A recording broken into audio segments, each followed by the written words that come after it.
On Willow Street, the line outside his café began forming before sunrise. Elias Ward wasn't just a barista.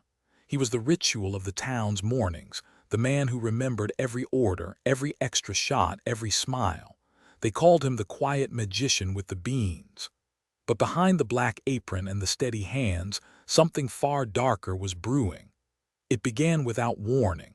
A loyal customer slumped on her living room sofa, cappuccino still steaming beside her. A young engineer staggered onto the pavement, latte clutched in his hand as his body gave way. Weeks apart, no obvious link, until the funerals began stacking up and one detail returned like an echo. They had just been at Elias's cafe. What no one saw was the unmarked jar behind the counter, the quiet relabeling of sugar, and the file on his laptop named simply Harvest, where names were listed, week by week, with silent checkmarks for the dead. This is the story of a town that trusted the wrong cup, and of sugar, once sweet, turned into a silent powder of betrayal. Welcome to Justice Uncovered. Subscribe and turn on the bell, because the morning ritual you take for granted may already be poisoned. The morning lights of the county hospital did not rise with warmth.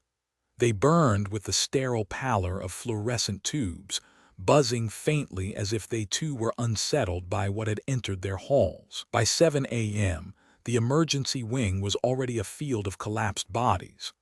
A clerk who had smiled at her children before work now lay slumped on a gurney, her lips foaming faintly. A school principal was wheeled in, his eyes wide open yet unseeing, chest convulsing as if resisting some invisible tide.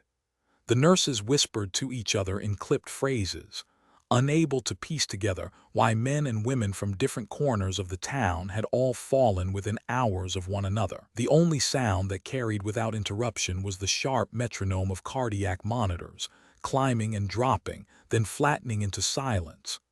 Paramedics burst through the double doors again and again, sirens outside crashing against the morning air like drums of an approaching army. One voice shouted. Another one collapsed at the post office. Minutes later, another stretcher rolled in, found outside the gas station, same symptoms. The town's disparate lives were being gathered in one place, as if an unseen hand had arranged them into a single grim pattern. The doctors stitched temporary order with tubes, Roman 4 lines, ventilators. Yet the bodies kept arriving, and every intervention unraveled within minutes, leaving only the stillness of defeat. By 8 a.m., the hospital chapel overflowed with relatives. The smell of sweat and antiseptic clung to their clothes. Mothers clutched photographs. Fathers clenched rosaries until the beads cut red crescents into their palms. One woman sobbed against the tiled wall, repeating only the words, "She was fine this morning. She was fine." Another man shouted at a nurse, voice cracking, "Tell me what it is. Food, air, what's killing them?" But the nurse only lowered her eyes. The air was saturated not with answers but with the weight of silence, heavier than the antiseptic sting that coated every corridor. Outside, the town square braced itself for an event that should not have belonged to such a small, uneventful place. Rows of coffins arrived on flatbed trucks, their polished wood catching the faint sun. The funerals were hurried, the rhythm of loss too fast for ritual to keep pace. By noon the church bells tolled without pause, a sound less sacred than mechanical, grinding through the air like iron wheels. The ground behind the churchyard darkened with shovelfuls of wet soil, steam rising where it met the morning chill. The scent of roses, purchased in bulk, mixed with the raw smell of freshly dug earth. One priest's voice faltered as he tried to speak over the weeping. They leave behind lives intertwined with ours. They leave questions we cannot yet answer. His words slipped away into the low groan of the wind. No explanation satisfied the living, because no explanation yet existed. The doctors still wrote cardiac failure or respiratory collapse on certificates, but these words were no more than paper shields against what gnawed at the town. In every coffin lay a person who had risen at dawn as usual, eaten breakfast, smiled, spoken, and by evening had been carried into the ground. The cemetery became an unfinished tapestry of grief. Families huddled close, yet no one spoke of comfort. Instead, they eyed one another with the suspicion of those who sense an invisible contagion. What had touched them might touch anyone. Death had walked without warning and without visible cause. One mourner whispered, "What if it's the water?" Another muttered, "No, the air's poisoned." No theory held long, yet all were believed for a moment because the mind clutched at anything to anchor the drifting terror. But through the haze of morning, one detail threaded itself quietly, unnoticed by most, like a single thread of dark silk stitched through every coffin. The flowers. Each coffin bore a wreath of roses, soft petals dyed deep red, their stems wrapped in identical white ribbons. On the ribbons, printed with elegant cursive, was the name of a single shop, Morning Brew Café. The ribbons caught the breeze, fluttering faintly, brushing against the wood like fingertips. To outsiders it would have seemed coincidence. A café known for its modest charm had provided bouquets to honor the dead. Yet for those who looked closer, the image curdled into something uncanny. The café was the place everyone had passed through that week, the place where mornings began with laughter, warmth, the clink of spoons in porcelain. The name printed on the ribbons had once meant familiarity, comfort, the first sip of the day. Now it repeated across coffins like a signature no one wished to read. In the late afternoon, as the last coffin descended and the last handful of earth struck wood, a boy lifted one of the fallen ribbons from the grass. He stared at the cursive letters, lips moving silently as he read them again and again, as though sounding them out might explain why his mother was no longer standing beside him. He pressed the ribbon to his face. It smelled faintly not of roses, but of roasted beans and steamed milk, a fragrance that belonged to dawn, not to death. The town would try to tell itself this was grief's trick, that the café's name was only a coincidence, that the shared thread of tragedy was illusory. Yet even as they spoke those denials, even as they folded the ribbons and placed them on mantles as keepsakes, the unease gnawed deeper. The white ribbon did not fade with time. It lingered, whispering that mornings were no longer safe, that the ordinary sweetness of ritual could conceal a venom no one had yet dared to name. And so, while roses withered in the winter air, their ribbons remained, stark against the soil, tying each coffin to the same place, the same ritual of comfort that had betrayed them. But this was only the beginning.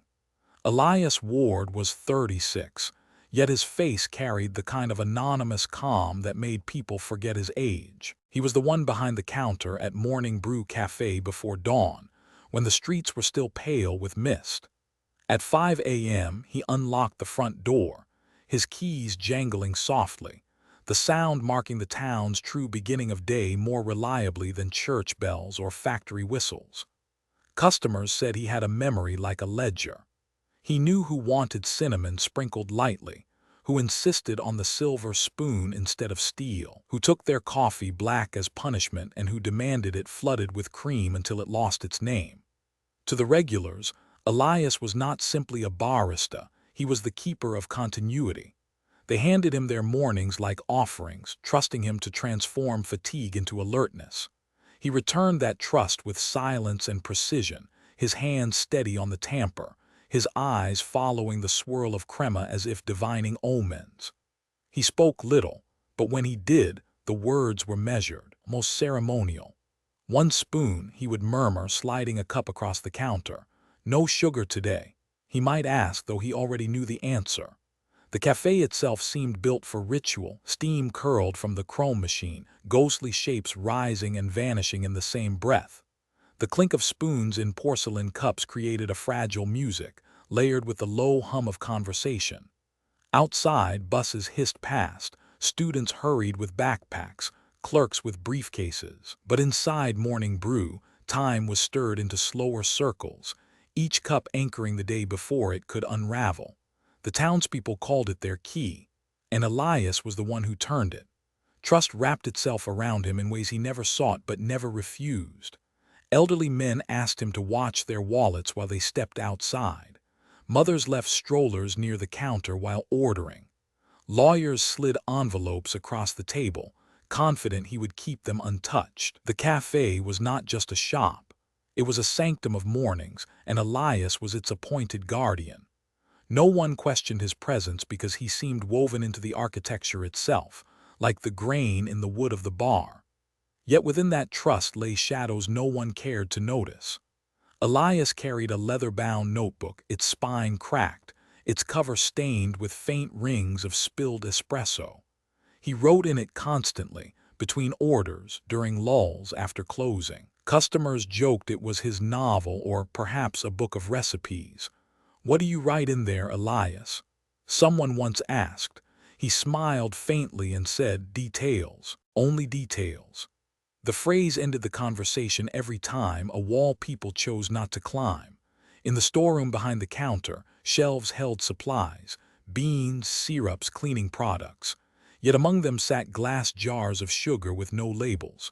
When a younger coworker once asked why they were unmarked, Elias answered without lifting his eyes, "Special blend." His tone was flat, not playful, but the coworker laughed awkwardly and let it drop. No one checked further. Sugar was sugar, after all. It looked the same in every jar, and sweetness was too ordinary to question. Customers remembered his meticulous gestures, the way he leveled sugar with the back of a spoon until it was perfectly flat, the way he tapped the edge of the jar twice before setting it back, as though confirming its loyalty. These were quirks to the casual observer, but to Elias they were necessary ceremonies. Objects, once repeated often enough, became confidants. The spoon, the jar, the notebook, they absorbed the fragments of silence that people never heard. There were nights when the town slept and the café should have rested too. Yet Elias remained inside long after closing, the lights reduced to a single yellow bulb above the counter. The security camera caught him at 1 a.m., seated alone, his elbows on the bar, his gaze fixed on a single jar of sugar. He did not move for minutes at a time, as if waiting for it to breathe. In one recording, he lifted the lid, leaned forward, and closed his eyes. To an investigator later, it looked less like inspection than like listening. The café by day was warmth, chatter, the smell of roasted beans. By night, under Elias's vigil, it became something else, a chapel of inanimate witnesses where glass and metal whispered back his solitude. He did not drink from the cups he polished. He arranged them, rearranged them, until they aligned like headstones. The notebook lay open, filled with neat rows of names, though no customer ever saw those pages. Only the camera glimpsed the moment he drew a line across one name, paused, and drew another. People trusted Elias because he never demanded notice. He was the quiet backdrop to their mornings, the barista who remembered their rituals better than they did themselves. They saw no fracture in his composure, only efficiency, the calm machine of service. But in the thin hours before dawn, the fracture revealed itself in how long he stared at sweetness, how reverently he touched the jars, how the notebook thickened with ink. Later, when investigators combed through the footage, they stopped on one frame. Elias seated under the weak light, body frozen, eyes locked on the jar before him.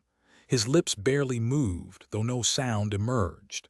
Some swore he looked like a man listening for a reply. The town had once believed sugar to be innocent, a harmless dust dissolving into warmth.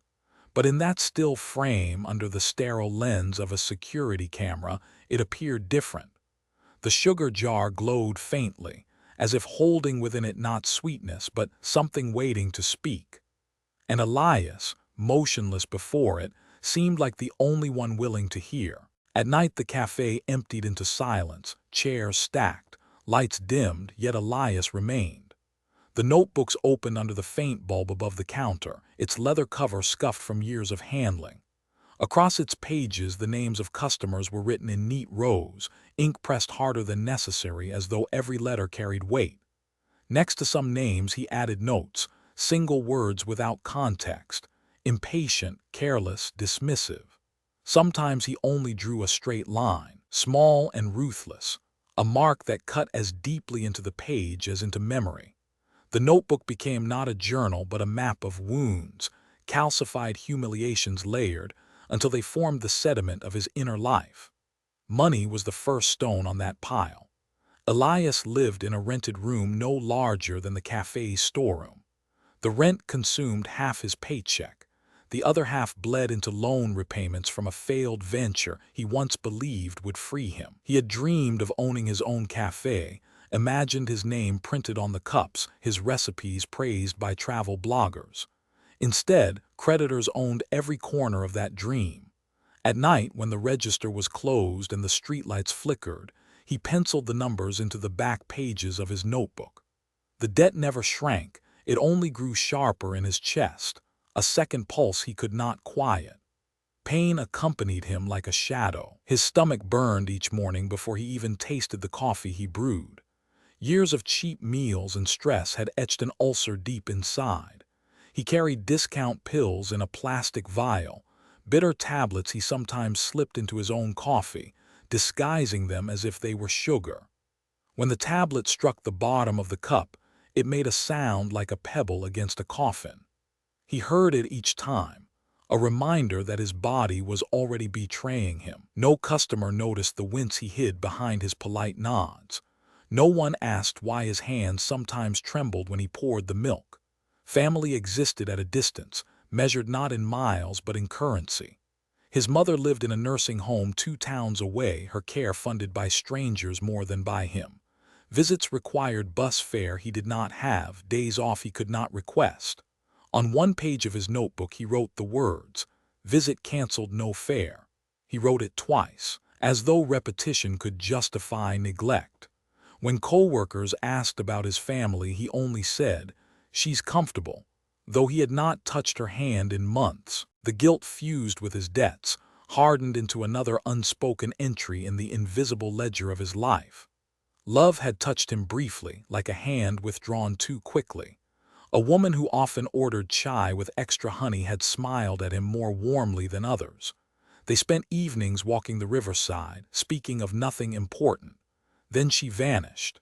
No message, no farewell. She left behind only a handkerchief, pressed into his palm one damp evening. Elias folded it and placed it in his drawer at work. Sometimes he unfolded it to find the scent already gone, leaving only a yellowing square of fabric. It was not the absence that crushed him, but the silence, the erasure of recognition. She had treated him as replaceable as the disposable cups he stacked each morning. At work, that word had been spoken aloud by his employer. One afternoon when Elias spilled milk across the counter, the manager hissed in front of waiting customers, "If you quit, I'll find another in a day." The sentence echoed in his head long after the mess was cleaned. That night he wrote in the notebook, "Replaceable, forgettable." He underlined the words twice. Each insult, each abandonment, each debt and pain became a fossil within him. The notebook was no longer a diary but a geological record of erosion, every page a layer of sediment hardened into bitterness. It was within this soil that the seeds of crime sprouted. Elias began to purchase supplies no barista required: industrial cleaning fluids, chemical descalers, powders meant for scrubbing stainless steel. He placed them on the same shelves as the beans and syrups. He poured small amounts into jars of sugar, stirred slowly with the silver spoon reserved for special orders. The grains dissolved the way his tablets had dissolved in coffee, indistinguishable from sweetness. He labeled nothing. He preferred silence, anonymity, the way sugar itself dissolved into invisibility. The ritual became precise. Each night after closing at 10 p.m., he remained under the bulb, spoon in hand. He lifted the jar, listened to the faint scratch of grains shifting. He dropped the silver spoon inside and closed his eyes. The chime of metal against glass reverberated like a bell, thin but enduring. He drew another line in the notebook next to another name, the ink a wound sealed in paper. Then he set the jar back in place, aligned with others as though part of an altar. There were near escapes, moments when the mask almost slipped. One morning a regular frowned at his coffee, stirred it twice, and said, "Strange. The sugar tastes metallic." Elias answered without hesitation, "Old spoon, I'll change it." The man nodded, convinced by the smoothness of the lie, and drank. Another day a coworker lifted a jar and sniffed, wrinkling her nose. "Smells odd." Elias turned quickly, took the jar from her hands and said flatly, "Cleaning residue. Harmless." She accepted his explanation, shrugged, and returned to the counter. The jar remained, gleaming faintly as though amused at the deception. By then Elias no longer thought of sugar as sweetness. It had become clay in his hands, a medium for carving judgment into the mornings of those who dismissed him. Each jar contained not just grains but fragments of every debt, every dismissal, every visit canceled, every word of contempt. Customers tasted coffee, but Elias heard the chime of a sentence fulfilled. He measured not spoons but verdicts. The café by day remained cheerful, filled with the sound of spoons and laughter. Customers lingered, oblivious, while Elias moved among them like a quiet conductor of a symphony no one else heard. They praised his memory, his attention to detail, unaware that the detail he cherished most was the moment sugar dissolved, leaving no trace except what would emerge later, hours away, when bodies began to falter. In the camera footage reviewed much later, the scene repeated with unnerving consistency. Elias alone under the yellow light, notebook open, jar before him, spoon chiming once against glass. His eyes reflected the pale bulb, unblinking, as though he were waiting for the sugar itself to acknowledge him. For minutes at a time he sat motionless, a man conversing with silence, rehearsing betrayals hidden in plain sight. On the counter, under that light, the jar no longer looked ordinary. Its grains shimmered not with innocence but with the sharp edge of a blade disguised as sweetness. Next to it the notebook lay heavy, each page crossed with names, each mark like a strike of judgment carved into the fabric of routine. The café was still a sanctuary for the town, still the key to mornings. But in those quiet hours it became a crucible, where sweetness turned to venom and trust curdled into weapon. And under the glow of the bulb, the sugar jar gleamed like a knife waiting to cut, its reflection spilling across the counter beside the notebook crowded with crossed-out names. The first death was quiet enough to be mistaken for fatigue. Evelyn Marrow, 62, sat down on her living room sofa at 8 a.m., cappuccino balanced carefully on the coaster she always used. She had stopped by morning brew on her walk from the grocer's, greeted Elias with the ease of ritual, accepted the cup from his hands without suspicion. The steam still rose when her head slumped sideways, her breath cut short, her body sinking deeper into the cushions as though the furniture had swallowed her. When the neighbor knocked at 9 a.m., the coffee was still warm, the foam ring still unbroken, her eyes already fixed on nothing. The coroner wrote cardiac failure, a heart too fragile, an end too ordinary to question. 1 week later, on a gray morning, a young engineer named Samuel Reed collapsed on the sidewalk just outside the municipal building. He was 29, a man whose body had rarely betrayed him. His latte remained clutched in his hand, tilted slightly, cream dripping onto the pavement. Witnesses said he staggered first, coughed once, then folded to the ground as if the weight of the day had been too much. Paramedics could not revive him. The official note was seizure unexplained. His colleagues placed flowers at his desk. His coffee cup was thrown away with the trash. The pattern did not scream at first, it whispered. In the span of 4 weeks, 5 more bodies fell. A school secretary who drank mocha with double sugar each morning. A bus driver who stopped at the cafe before his route. A law student who studied in the corner by the window. Each case carried the same shadow, convulsions, a gasp for breath, eyes rolling as though pulled inward. Hospitals listed allergies, strokes, congenital defects. The town accepted the explanations, because acceptance was easier than believing the familiar had turned venomous. Inside the hospital, one young physician refused the convenience of coincidence. Dr. Marin Blake was 30, new to the ward, still sharp with the unease of one who doubted routine. She noticed the similarities in the charts that others skimmed over. Evelyn, Samuel, the secretary, the driver, each had been admitted with seizures, each collapsed within hours of drinking coffee, each at the same time of morning. By 11 a.m., the symptoms arrived. Relentless, mechanical. She highlighted the pages, drew arrows between the names. It felt less like medicine than like unmasking choreography. She sat in her office late into the night, the charts spread across her desk, the fluorescent lamp humming above. The smell of antiseptic lingered in her nose. She traced the line from patient to patient, and the line returned always to one place. Morning Brew Café, the town's sanctuary, the daily altar where steam curled like incense, where Elias's steady hands had been trusted with the first breath of the day. Yet outside those walls, the deaths began to echo. Funerals followed funerals. Each coffin lowered into soil carried the faint scent of roses ordered from the same florist, each mourner clutching memories of mornings that had begun in safety. Conversations in grocery aisles turned hesitant. "Did you hear about Evelyn? She looked fine that morning." Sam, too, young as he was. Their voices carried an edge of disbelief, as though the world had suddenly developed cracks under their feet. Back at the cafe, Elias continued his routine with the same precision.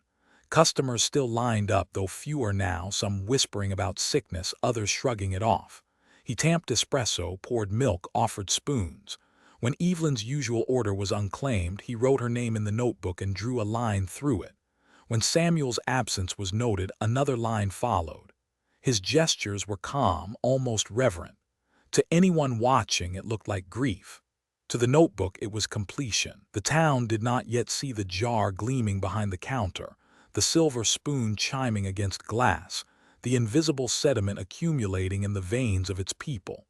But Dr. Blake saw fragments no one else gathered. On one afternoon, she carried the files from patient to patient, spreading them across a long table. She placed Evelyn's report at one end, Samuel's next, then the secretaries, the drivers, the students. The line of papers stretched the length of the table, each carrying the echo of collapse, each timed within weeks of one another. Her colleague entered, frowning. "Still at it." "There's a thread," she said. Her voice was steady, but her hand tapped the chart rhythmically. "Same hour, same symptoms, no shared conditions except one, which is..." She lifted the receipt stapled to two of the files, coffee orders, morning purchases. Morning Brew Café stamped neatly at the top. "That place?" he asked, half laughing. "Half the town goes there." "Exactly," she replied. "And half the town could be next." The words hung in the air, heavier than diagnosis. The following day she requested records, pulled from purses and wallets of the dead by grieving families. Small slips of paper, thermal ink fading, she laid them side by side. Cappuccino, latte, mocha, each stamped with the cafe's logo, each signed at the bottom in neat pen, Elias Ward. She stared at the signatures. They were not the scribbles of a careless cashier. They were deliberate, upright, practiced. Each name carried the same angle, the same firmness, as though it were more than acknowledgement of payment. It looked like ownership, like a seal pressed onto the morning before releasing it into the world. By the end of 4 weeks, 7 names had joined the list. 7 lives ended in silence, their mornings dissolved into soil. The town murmured explanations, weak hearts, bad luck, stress. Elias poured coffee with unwavering hands, the spoon tapping once, the notebook thickening with lines. But on Dr. Blake's desk, the truth began to crystallize. The receipts formed a stack heavy enough to bow the folder beneath them. Coffee was not coincidence. Sugar was not innocence. The cafe was not sanctuary. At 10 p.m. she leaned back in her chair, the hospital quiet except for distant wheels of gurneys. She pressed her palms flat against the papers as though to steady them. The signatures stared back, identical, lined like a mantra. She whispered the name once softly as though testing its sound. Elias Ward. The bulb above her flickered. She closed her eyes. In her mind she saw the cafe, the steam, the chatter, the simple gesture of a spoon lifted. Then she saw Evelyn's foam untouched, Samuel's latte dripping on pavement, 5 others gasping into silence. The line threaded them all, and at the center of the knot was the signature. When she opened her eyes, the table was a field of receipts. They spread outward like gravestones, each stamped with the cafe's mark, each bearing the same hand. She reached for the top one, held it up against the light. The ink glimmered faintly, reflecting her own exhaustion. The town was still drinking. The café was still open. The spoon was still chiming against glass. And on her desk, the stack of receipts rose like a monument, all of them signed by the same man. The newspaper headline arrived before sunrise, stacked on doorsteps with the dew. Morning coffee mystery.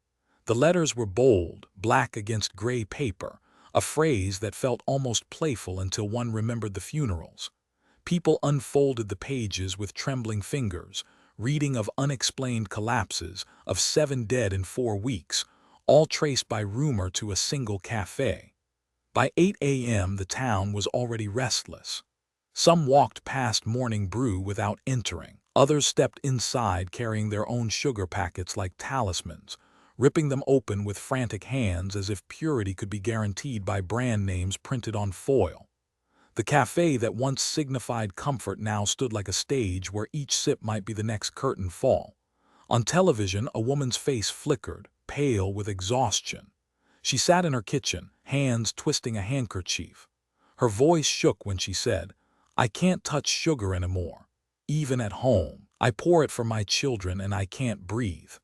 I see Evelyn's coffin, I see Sam's cup on the sidewalk. I feel it crawling in my throat." Her confession spread quickly, repeated in grocery aisles, whispered in church pews. It was no longer illness, it was contamination, a seed that leapt from body to body through fear alone. People began carrying their own jars, pouring coffee without sweetening, choking down bitterness rather than risk betrayal. Some joked nervously that black coffee was safer, others stopped drinking it altogether. Yet every morning the café doors opened, steam rising, Elias at the counter with his notebook tucked beneath the register. He greeted the hesitant as he always had, steady voice, careful memory. "No sugar for you today?" he asked one man who flinched at the words as if struck. The panic grew visible in objects. Sugar packets left unopened on tables bore faint stains, tiny black dots from faulty printers. Children noticed them first, pointing, whispering about bugs or burns. Soon adults saw them too, the dark marks glowing larger in imagination, as though each packet carried a secret bruise. They collected in trash bins, scattered like discarded warnings, white paper squares with single black punctures.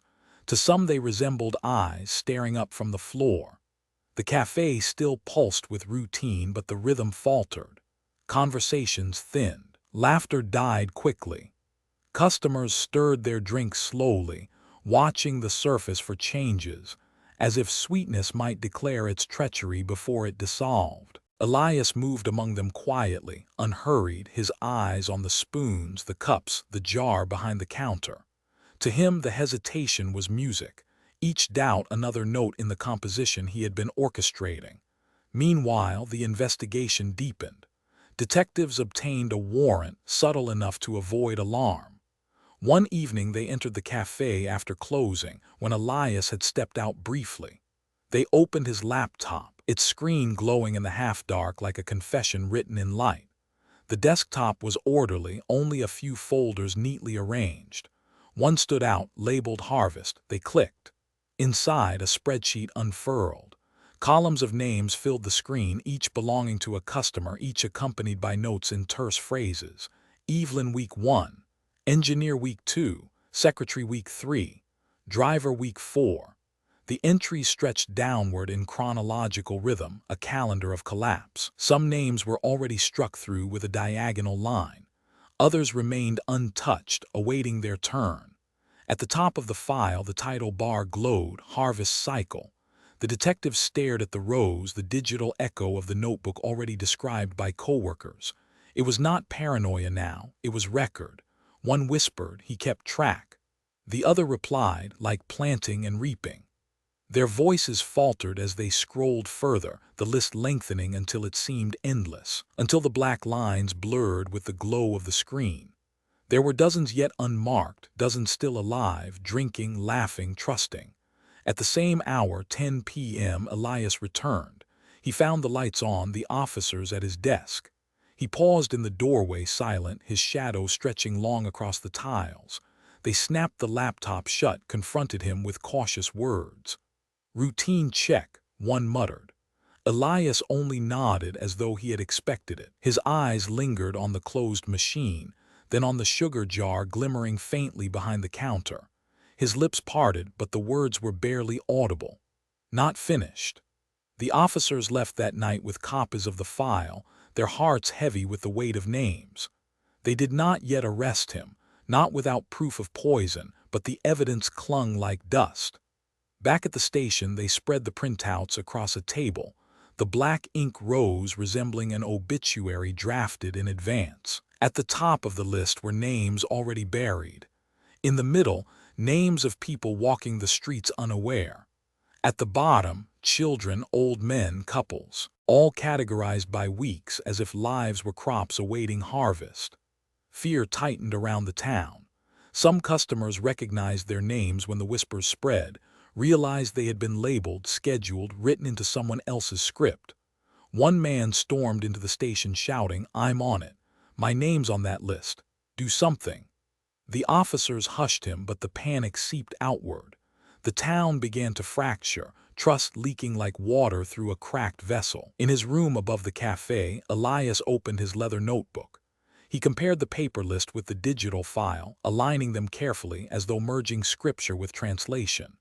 His pen scratched new lines, crossing names with deliberate slowness. The sound was faint, but to him it roared like thunder. Outside, the town twitched in paranoia, yet inside, the ritual remained serene. He lifted the silver spoon, dropped it once into the jar, listened to the chime. The harvest was ongoing, methodical, inevitable. By the end of that week, no one could look at sugar without suspicion. Mothers whispered to their children, "Not too much, not from the packet." Men stirred coffee with grimaces, swallowing bitterness. The café was still open, though fewer entered, and those who did carried fear on their breath. Elias greeted them softly, his notebook hidden beneath the counter. His eyes flicked to the jar each time, the reflection catching like a blade. At the police station, Dr. Marin Blake stood before the printouts. She touched Evelyn's name, then Samuel's, then the secretary's. Each was a wound already sealed. Then her finger slid down to the names unmarked, lives not yet taken. She whispered, "How many more?" The officers had no answer. Only the list stretching forward, each name a verdict awaiting ink. The fear had spread faster than the deaths. The café was no longer a sanctuary but a courtroom where every cup might be a sentence. The sugar packets with black dots multiplied, tossed aside, forgotten on floors, yet always present, eyes watching from the ground. People stepped over them like corpses they refused to bury. And in the dim glow of the station, the detective stared at the list again. Dozens of names still unmarked. Dozens of verdicts uncarried. Each line a shadow stretching into the future, waiting only for the silver spoon to stir. By late November, the café no longer belonged to its patrons. It belonged to the eyes hidden in corners, the microphones tucked into light fixtures, the surveillance that replaced trust with suspicion. Police had installed the devices quietly after hours when Elias stepped out. They angled the cameras toward the counter, toward the jars, toward the slow ballet of spoon and cup that had become the town's obsession. Each morning at 6 a.m. the footage came alive. Elias moved in habitual circles, grinding beans, frothing milk, pausing by the sugar jar as if acknowledging an old friend. His face rarely shifted, blank as polished stone, but his gestures told more than words. The way he lifted the jar with two hands, cradling it rather than gripping it. The way his eyes stayed on it a second too long after setting it down. The camera saw everything. Customers filed in, carrying their fear like extra clothing. Some refused sugar altogether, some carried their own packets, ripping them open with trembling fingers. Elias never protested.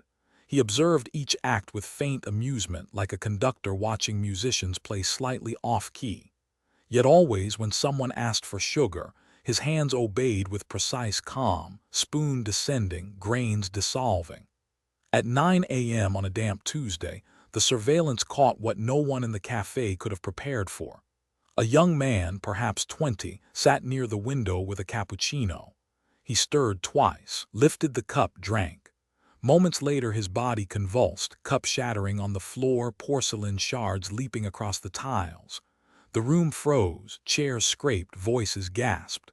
The man's chest heaved, his face blanched, his hands clawed the air. Elias was nearest. He did not rush, did not scream. He crouched beside the boy, his voice low, almost gentle. "Breathe slow." The words slid into the panic like oil on water, calm yet chilling. Paramedics were called, rushing in with the sirens that had become the town's new morning bells. They lifted the boy away, glass crunching under their boots. Elias stood back, hands loose at his sides, gaze steady. The hidden microphones caught the murmurs that followed. A woman whispered, "He didn't look surprised." Another said, "He didn't move until the boy fell." Their voices carried dread disguised as observation. The police reviewed the footage that evening, pausing at the moment Elias bent over the victim, his lips forming the phrase. The sound chilled them more than the collapse. Not panic, not confusion, but instruction, like a director reminding an actor of his line. Meanwhile, the co-worker who had once questioned the jars remembered more. In an interview she spoke quickly, wringing her hands. He relabeled it. "I saw him," took off the sticker that said cleaning sugar or whatever it was and replaced it with organic sugar. "I knew it wasn't. I told myself it was nothing, but I knew." Her voice broke on the last word. The transcript of her statement became another line in the file against him. The next day, customers noticed the jar anew. Its label was neat, written in Elias's precise hand, organic sugar. The word meant safety, health, purity. Yet the letters seemed to sneer under the fluorescent light, a mask too perfect to be believed. Those who saw it stirred without touching, some abandoning their drinks altogether. Still, the spoon chimed, and Elias continued the ritual unbroken. By the second week of surveillance, detectives had hours of footage, Elias pouring, stirring, pausing. They had audio of his soft commands, his clipped responses. They had the testimony of the co-worker. But they needed the moment, the undeniable proof of transformation, when a harmless object became a weapon. And then at 1 a.m. on a Friday, the camera caught it. The cafe was empty, closed for hours. Elias remained inside, the yellow bulb casting its tired glow over the counter. He stood before the shelf, a bottle in one hand, the sugar jar in the other. The bottle bore no label, only a plain white surface. He tilted it slowly, liquid gliding out in a thin stream. It hissed faintly as it met the sugar, swallowed into the grains. He stirred once with the silver spoon, metal striking glass with a note so clear it rang through the hidden microphone. Then, as if aware of the gaze, Elias lifted his head, his eyes fixed on the camera's lens. He could not see it concealed within the light fixture, but the stare landed precisely, unwavering, unblinking. The spoon remained in his hand, the jar before him, the bottle tilted. He did not smile, but the silence of his gaze was heavier than a confession. It was recognition. It was acknowledgement. The officers watching the live feed felt their stomachs drop. One muttered, "He knows." Another whispered, "He's playing to us." They watched as he set the jar carefully back on the shelf, aligned perfectly with the others.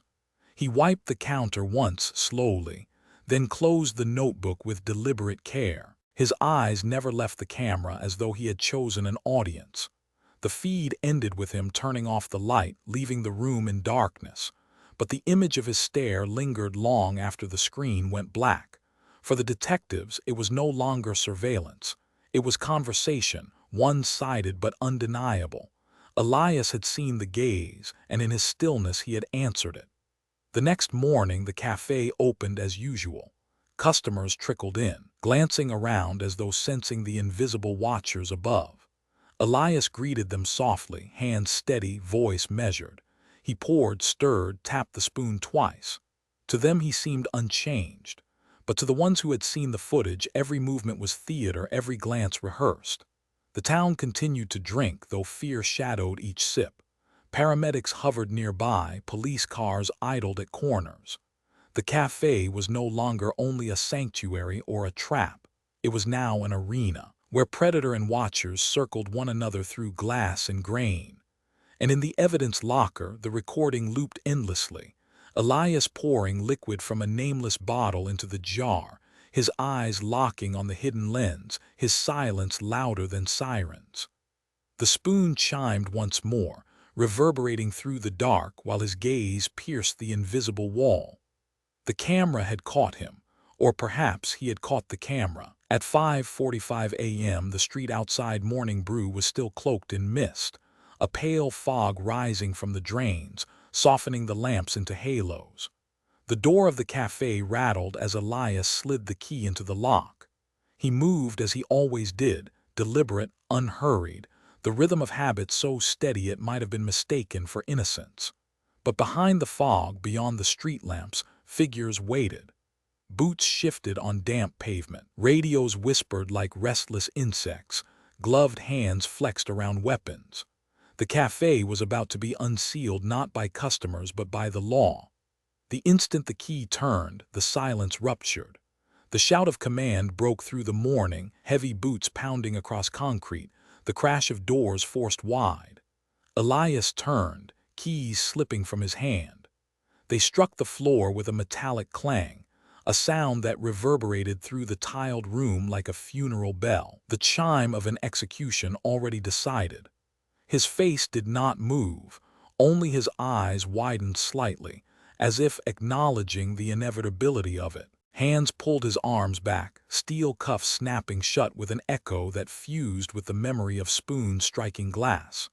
The notebook tumbled from beneath his jacket, landing open on the floor.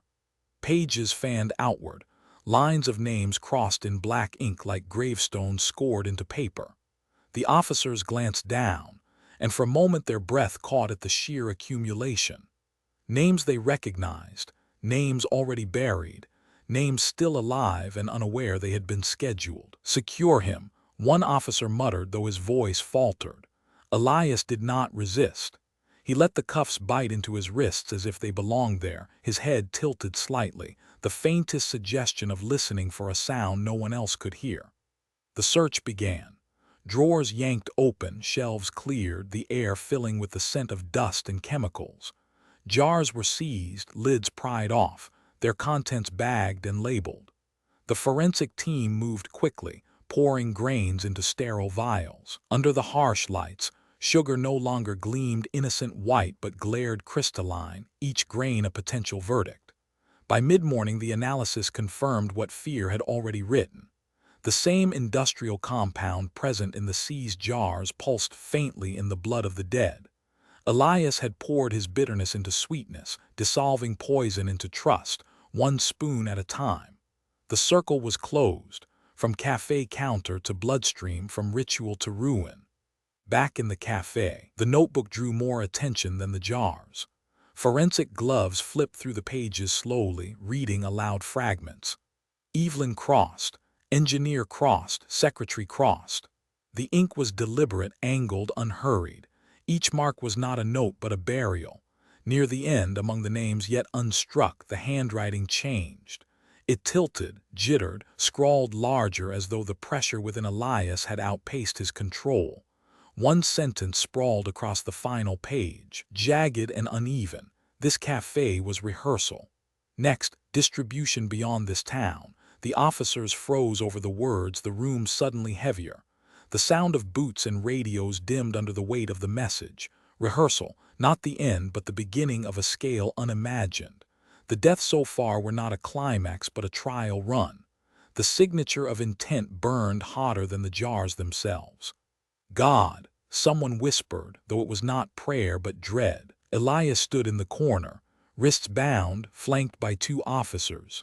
His gaze drifted toward the notebook, and for the first time his lips parted into the shadow of a smile. It was not joy but recognition, as though he had been waiting for the words to be read aloud, for his prophecy to be shared. One detective leaned close to him, voice low and harsh. "Rehearsal, you planned more."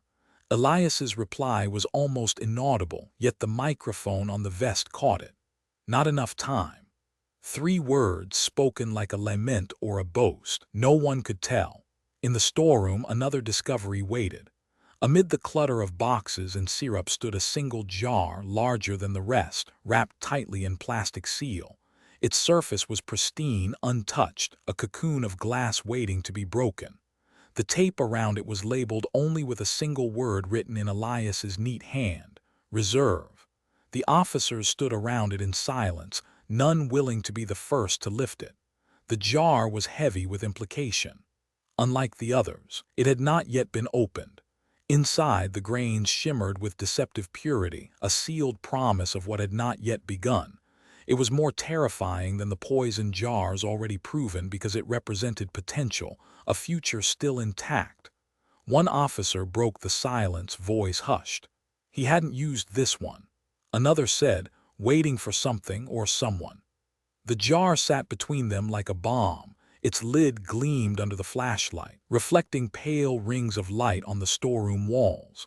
The silence around it was unbearable, as though even sugar grains could hum with menace. Outside, news spread quickly. Sirens, reports, the sight of Elias being escorted through the cafe doors in cuffs. Cameras captured his bowed head, the flash of steel at his wrists. Reporters shouted questions, their words bouncing off him like stones striking glass. He said nothing. Only the faint scrape of his shoes on pavement marked his passage into custody. By afternoon, the cafe was sealed with tape, windows darkened, the door chained. Yet inside the storeroom, the jar remained tagged and bagged, sealed tighter than before. Its presence loomed larger than the arrest, larger than the evidence. It stood as a relic of intention, proof that the pattern had not ended where it had been stopped. In the police archive, the video replayed again and again. Elias pouring from the nameless bottle, stirring with the silver spoon, lifting his gaze to the hidden camera. Now paired with the notebook and the jar labeled reserve, the footage struck with heavier weight. He had not only poisoned, he had planned, calculated, rehearsed. The officers argued in low tones over the meaning of the final page. Distribution beyond this town. Was it delusion, the scribbling of a fractured mind? Or had he already mapped supply chains, imagined trucks carrying bags of sugar laced with silence, mornings in other towns unfolding into collapse? No answer settled the question. The words themselves were enough to haunt. At 11 p.m., long after Elias had been locked behind steel doors, a detective returned alone to the evidence room. He stood before the sealed jar, watching the grains shimmer under fluorescent light. He pressed his palm against the glass of the case as if to feel a pulse through it. The sugar remained still, yet his breath quickened. It looked less like food than like an artifact, a fossil of betrayal waiting for release. The detective whispered, not sure if he was speaking to himself or to Elias, "What were you waiting for?" The jar, of course, gave no reply. Its silence was more eloquent than any confession. The cafe had been rehearsal. The notebook had been script. The poison jars were performances completed, and the sealed jar, untouched, stood as cliffhanger, a future poised, a verdict not yet delivered. The fog outside thickened again, pressing against the windows of the town.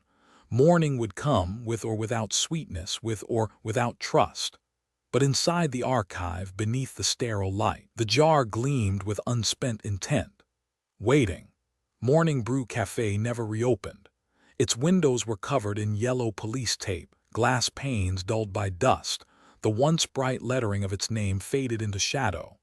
Inside, the espresso machine stood mute beneath a coat of gray, its chrome dulled, knob stiff with disuse. Dust settled on the counter like ash after a fire, thickening each week until even the outline of the cups was obscured. The cafe had become a mausoleum of routine, sealed behind silence, untouched yet heavy with memory. On the sidewalk, people no longer paused where they once lined for coffee. They crossed to the other side of the street without speaking. Children tugged their parents' hands away from the storefront, whispering superstitions. Some spat lightly on the pavement as they passed, a gesture once meant to ward off curses. The name Morning Brew no longer belonged to a place, but to a chapter, spoken with lowered voices, like recounting the site of an accident still visible in the road. In the town's vocabulary, sugar changed. It was no longer sweetness but suspicion. Housewives referred to it only as the silent powder. At kitchens and diners, spoons hesitated above it, hovering as though the grains might leap upward of their own accord. In grocery stores, children pointed at the bags stacked neatly in rows, whispering, "That's the stuff." Parents pulled them quickly down the aisle. Some families switched to honey, others to black coffee, swallowing bitterness rather than risk betrayal. The powder dissolved as always, invisible, but now its invisibility was what made it unbearable. A memorial rose outside the cafe within weeks. Townspeople brought flowers not for comfort but for testimony. They taped photographs of Evelyn, of Samuel, of the secretary, of the driver, of the law student. Each picture curled at the edges from rain. Beside them, silver spoons were laid out in neat lines, not for stirring but for remembrance, their surfaces reflecting pale sunlight. The spoons glistened like tiny mirrors, each catching fragments of passing faces, forcing the living to see themselves in the reflection of loss. At night, candles burned at the foot of the wall. Wax dripped onto the pavement, hardening into shapes that looked like frozen tears. A woman standing there whispered. He handed her the cup himself, smiled at her. Her words drifted into the quiet, mingling with the soft hiss of cars passing. Another voice answered. We trusted him more than family. Every morning. The dialogue was brief, clipped, as though the sentences themselves were afraid of being overheard by the walls of the cafe. The forensic reports circulated, though most could not bear to read them. They confirmed what the town already knew.